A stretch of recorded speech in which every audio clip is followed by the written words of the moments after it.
যোৱা 5টা বছৰ আছিল ট্ৰেইলাৰ এতিয়া ৰাইজে দেখা পাব সিনেমা অসম আৰু অধিক দ্ৰুতগতিত আগবাঢ়িব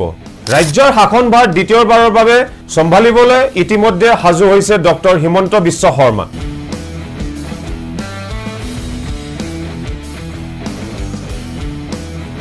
দেওবাৰে অনুষ্ঠিত এনডিএৰ বিধায়িনী দলৰ বৈঠকত সৰ্বসন্মতিক্ৰমে পুনৰবাৰ বিধায়িনী দলৰ নেতা হিচাপে নিৰ্বাচিত কৰা হ'ল ডক্টৰ হিমন্ত বিশ্ব শৰ্মাক 12 মেত খানাপাৰাত মুখ্যমন্ত্ৰী হিচাপে দ্বিতীয়বাৰৰ বাবে শপত গ্ৰহণ কৰিব ডক্টৰ হিমন্ত বিশ্ব শৰ্মাই মুখ্যমন্ত্ৰী হিচাপে নিৰ্বাচিত হোৱাৰ পিছতে ৰাজ্যজুৰি দেখা গৈছে আনন্দ উল্লাসৰ পৰিৱেশ নমস্কাৰ মই শুভম দ্বিতীয়বাৰৰ বাবে অসমৰ মুখ্যমন্ত্ৰী ডক্টৰ হিমন্ত বিশ্ব শৰ্মা এনডিএ বিধায়িনী দলৰ নেতা হিচাপে সৰ্বসন্মতিক্ৰমে নিৰ্বাচিত হিমন্ত বিশ্ব শৰ্মা অসমৰ শাসনভাৰ পুনৰ সম্ভালিবলৈ হাজু হৈছে ডক্টৰ হিমন্ত বিশ্ব শৰ্মা দেওবাৰে অনুষ্ঠিত এনডিএৰ বিধায়িনী দলৰ বৈঠকত সৰ্বসন্মতিক্ৰমে ডক্টৰ হিমন্ত বিশ্ব শৰ্মাক পুনৰবাৰ বিধায়িনী দলৰ নেতা হিচাপে আনুষ্ঠানিকভাৱে নিৰ্বাচিত কৰা হয় কেন্দ্ৰীয় মন্ত্ৰী তথা বিজেপিৰ ৰাষ্ট্ৰীয় সভাপতি জেপি নাড্ডাই আনুষ্ঠানিকভাৱে ঘোষণা কৰে হিমন্ত বিশ্ব শৰ্মাৰ নাম 8 জন বিধায়কে প্ৰস্তাৱ কৰে হিমন্ত বিশ্ব শৰ্মাৰ নাম 73 জন বিধায়কে সমৰ্থন জনায় প্ৰস্তাৱত বিধায়িনী দলৰ বৈঠকত বিজেপিৰ জ্যেষ্ঠ বিধায়ক ৰঞ্জিত কুমাৰ দাস অজন্তা নিয়োগ পীযুষ হাজৰিকা বিশ্বজিৎ দৈমাৰী চক্ৰধৰ গগৈ অশোক সিংঘল ৰাজদীপ ৰয় আৰু ৰামেশ্বৰ তেলিয়ে ডক্টৰ হিমন্ত বিশ্ব শৰ্মাৰ নাম বিধায়িনী দলৰ নেতা হিচাপে প্ৰস্তাৱ কৰে লগে লগে বিজেপিৰ আন 73 জন বিধায়কে এই প্ৰস্তাৱত সমৰ্থন জনায় যোৱা 5 বছৰ আছিল কেৱল ট্ৰেইলাৰ অনাগত 5 বছৰ ৰাইজে দেখা পাব সম্পূৰ্ণ সিনেমা ডক্টৰ হিমন্ত বিশ্ব শৰ্মা পুনৰ মুখ্যমন্ত্ৰী হোৱাত প্ৰতিক্ৰিয়া প্ৰকাশ কৰি বিজেপি নেতা মানৱ ডেকাই কয় যোৱা 5 বছৰ আছিল কেৱল ট্ৰেইলাৰ অনাগত 5 বছৰত ৰাইজে দেখা পাব সম্পূৰ্ণ সিনেমা লগতে মানৱ ডেকাই কয় ডক্টৰ হিমন্ত বিশ্ব শৰ্মাৰ নেতৃত্বত অসম আগন্তুক দিনত আৰু অধিক দ্ৰুতগতিত উন্নয়নৰ পথত আগবাঢ়িব অসমৰ ৰাইজে হিমন্ত বিশ্ব শৰ্মাৰ ওপৰত আস্থা ৰাখিছে পুনৰবাৰ এনডিএৰ নেতা হিচাপে নিৰ্বাচিত হিমন্ত এনডিএৰ বিধায়কসকলে কয় অসমৰ ৰাইজে ডক্টৰ হিমন্ত বিশ্ব শৰ্মাৰ প্ৰতি গভীৰ আস্থা আৰু বিশ্বাস প্ৰদৰ্শন কৰিছে সেই বিশ্বাসৰ বাবে পুনৰবাৰ তেখেতক বিধায়িনী দলৰ নেতা হিচাপে নিৰ্বাচিত কৰা হৈছে দ্বিতীয়বাৰৰ বাবে মুখ্যমন্ত্ৰী হোৱাত উৎফুল্লিত এনডিএ শিবিৰ উন্নয়নৰ বাবে ৰাইজে আকৌ বিচাৰিছে ডক্টৰ হিমন্ত বিশ্ব শৰ্মাক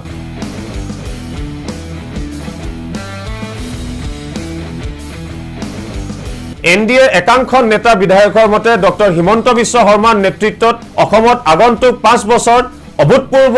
উন্নয়ন আৰু বিকাশ হ'ব লগতে তেওঁলোকৰ মতে অসমৰ জাতি মাটি আৰু ভেটি সুৰক্ষিত ৰখাত ডক্টৰ হিমন্ত বিশ্ব শৰ্মাই গুৰুত্বপূৰ্ণ ভূমিকা পালন কৰিছে পুনৰবাৰ তেখেতৰ নেতৃত্বত চৰকাৰ গঠন হোৱাত এনডিএ শিবিৰত এতিয়া উৎসৱমুখৰ পৰিৱেশ যোৱা 5 বছৰত অসমৰ ৰাইজে আশা কৰাতকৈ বেছি ডেলিভাৰী আমাৰ চৰকাৰখনে ডক্টৰ হিমন্ত বিশ্ব শৰ্মা ডাঙৰীয়াই কৰিছিলে এইবাৰ যোৱা 5 বছৰত আপোনালোকে ট্ৰেইলাৰ বুলি ধৰক এইবাৰ মূল সিনেমা হ'ব যেতিয়া ৰাইজৰ কাম কৰিব দেশৰ কাম কৰিব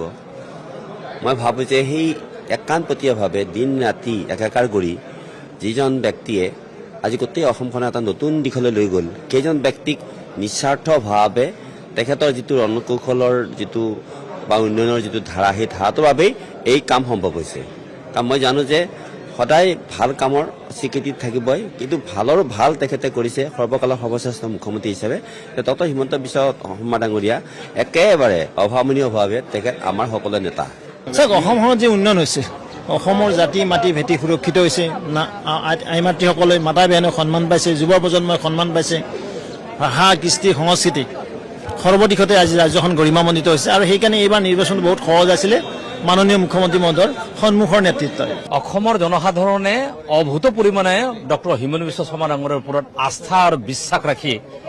ভোট প্ৰদান কৰিছে যোৱা 5টা বছৰ যিদিনা উন্নয়ন কৰিলে মই ভাবো আগন্তুক 5টা বছৰ হিমন্ত বিশ্ব শৰ্মা ডাঙৰীয়াৰ নেতৃত্বত অভূত পৰিমাণৰ উন্নয়ন সুৰক্ষা বিকাশ সম্ভৱ হ'ব সেইটো আমি আশাবাদী আৰু তেখেতে অসমক নেতৃত্ব দিব সেইটোৰ পৰা আশাবাদী আৰু অমীমাংসিত সমস্যা সমাধান কৰাৰ ক্ষেত্ৰত তেখেতে সুন্দৰভাৱে কাম কাজ কৰিব বুলি আশা কৰিছো আৰু ৰাইজে যিদিনা আমাক মৰম স্নেহ দিলে সেই মৰম স্নেহৰ মূল্যাংকন প্ৰকৃতাৰ্থত হ'ব আৰু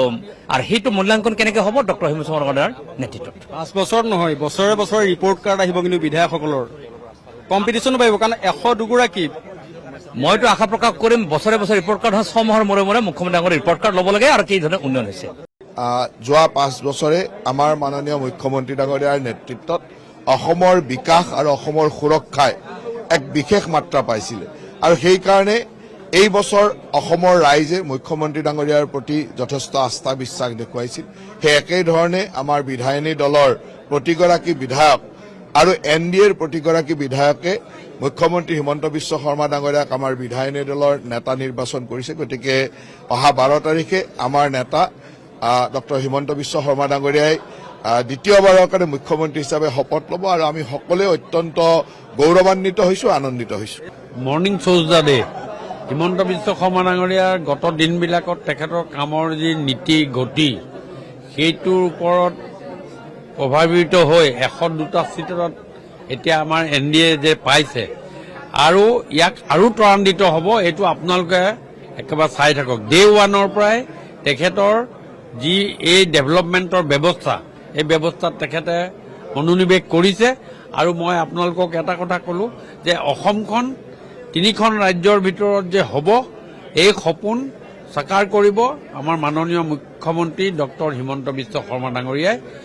আজিৰ পৰাই তেখেতে কামত মনোনিৱেশ কৰিব, এইটো ঠিক। আৰু এইটো ইয়াত আপোনালোকে দ্বিধাবোধভাৱে অসমখন আৰু যথেষ্ট উন্নতি হ'ব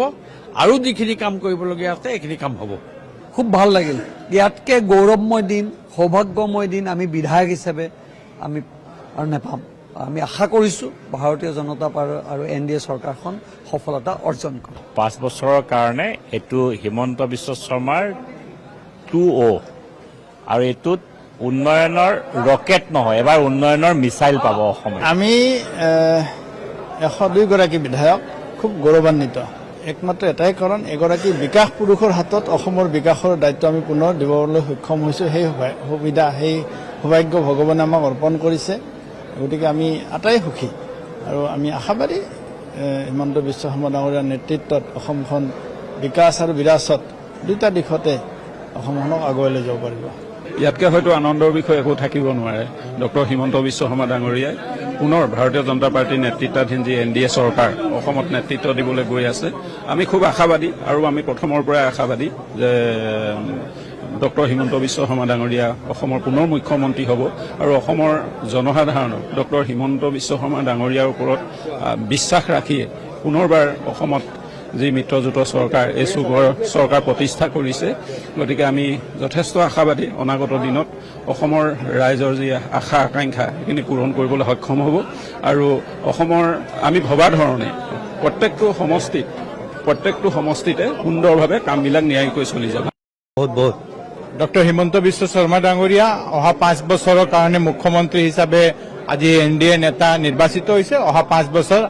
আৰু বেছি গতিতে অসমৰ উন্নয়ন কৰিব, এই আশা ৰাখিলোঁ। আজি এটা ঐতিহাসিক দিন, এটা আমাৰ কাৰণে এটা গৌৰৱৰ দিন। আজি মাননীয় ডক্টৰ হিমন্ত বিশ্ব শৰ্মাৰ আমাৰ দ্বিতীয়বাৰৰ কাৰণে মুখ্যমন্ত্ৰী হিচাপে নামটো প্ৰস্তাৱ হৈছে। আমাৰ NDA ভাৰতীয় জনতা পাৰ্টি, AGP, BPF দলৰ সব বিধায়কে মিলি তেখেতকে নেতা হিচাপে আমাৰ নিৰ্বাচিত কৰিছে। মই মা কামাখ্যা, মা কাছাকান্তিৰ মই প্ৰাৰ্থনা কৰি আছো, তেখেতক শক্তি, তেখেতক সুস্বাস্থ্য দিয়ক, তেখেতক আশীৰ্বাদ কৰক, কি আমাৰ অসমখন আৰু তেওঁ আগুৱাই লৈ যাবৰ কাৰণে তেখেতক শক্তিটো প্ৰদান কৰক। সেই ৰাইজৰো আশীৰ্বাদ মই আৰু সহযোগিতা বিচাৰি আছো। মই পোনপ্ৰথমে আমাৰ বিধায়িনী দলৰ নেতা আৰু আমাৰ তৃতীয়টো কাৰ্যালয়ৰ কাৰণে মুখ্যমন্ত্ৰী দায়িত্ব ল'বলৈ গৈ থকা ডক্টৰ হিমন্ত বিশ্ব শৰ্মা ডাঙৰীয়াক আন্তৰিকতাৰে শুভেচ্ছা জ্ঞাপন কৰিছোঁ। আৰু যোৱা 5টা বছৰত ডক্টৰ হিমন্ত বিশ্ব শৰ্মা ডাঙৰীয়াৰ নেতৃত্বত এইখন অসমে উন্নয়নৰ যি এক নতুন দিগন্তৰ সূচনা কৰিলে আৰু বিশেষভাৱে অসমৰ অসমীয়া আৰু ভাৰতীয় লোকৰ যি সুৰক্ষাৰ কাৰণে যি ধৰণে আপোচবিহীনভাৱে কাম কৰিলে, আগন্তুক 5টা বছৰত অসমে এটা নতুন দিশেৰে আগবাঢ়িব। ভাৰতবৰ্ষৰ শ্ৰেষ্ঠ ৰাজ্যৰ ভিতৰত এখন ৰাজ্য হিচাপে তেখেতৰ নেতৃত্বত আমি উপনীত হ'বলৈ সক্ষম হ'ম। হয়, আনন্দিত। আমাৰ অসমৰ প্ৰতি সদায় আশীৰ্বাদ দি থকা ভাৰতবৰ্ষৰ তথা বিশ্ব নেতা যশস্বী প্ৰধানমন্ত্ৰী নৰেন্দ্ৰ মোদী ডাঙৰীয়া অহা 12 তাৰিখে